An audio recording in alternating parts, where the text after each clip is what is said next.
কয়েকটি রাজনৈতিক দল বিশৃঙ্খলা তৈরি করছে অভিযোগ করে প্রধানমন্ত্রী তারেক রহমান বলেছেন, যারা উন্নয়ন বাধাগ্রস্ত এবং রাজপথে বিশৃঙ্খলা সৃষ্টি করবে তাদের বিরুদ্ধে রুখে দাঁড়াতে হবে। গিয়াসউদ্দিন মামুনের তোলা ছবিতে কিশোরগঞ্জ থেকে মনিরুল ইসলাম মিন্টুর রিপোর্ট।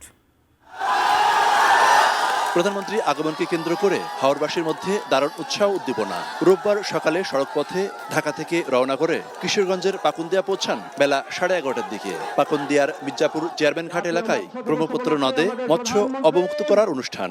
জাতীয় মৎস্যপক্ষ 2026 উপলক্ষে প্রধানমন্ত্রী ব্রহ্মপুত্র নদে মাছের পোনা অবমুক্ত করেন।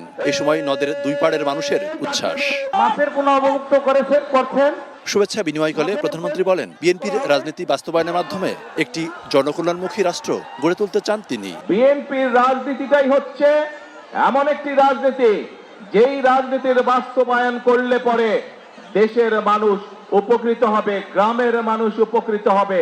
এই রাজনীতি বাস্তবায়নের মাধ্যমে বাংলাদেশকে একটি কল্যাণমুখী রাষ্ট্র গড়ে তুলতে।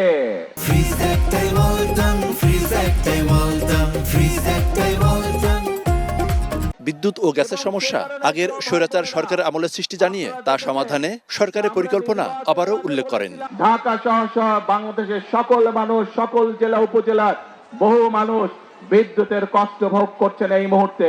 কিন্তু এই যে বিদ্যুতের সমস্যা, এই সমস্যা যে স্বৈরাচারকে এই দেশের মানুষ বিতাড়িত করেছে, তাদের অপরিকল্পিত বিভিন্ন পদক্ষেপের জন্য আজকে বিদ্যুৎ এবং জ্বালানির এই অবস্থা।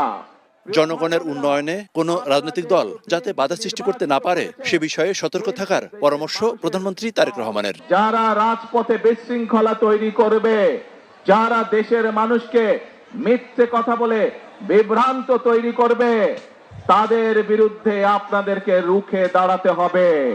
এরপর তিনি কটিয়াদি কার্প হ্যাচারি কমপ্লেক্স পরিদর্শন করেন।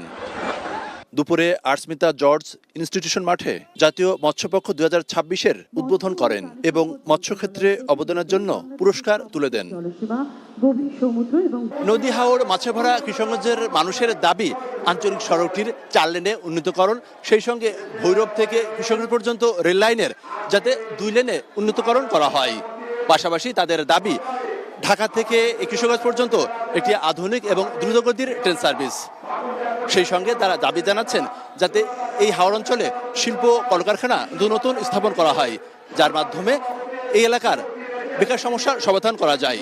প্রধানমন্ত্রী তারেক রহমান এই এলাকার সমস্যার সমাধানে ধারাবাহিকভাবে পদক্ষেপ নেওয়া হবে জানিয়ে বললেন, শুধু একটি এলাকা নয়, পুরো দেশের উন্নয়নে কাজ করছে বর্তমান সরকার।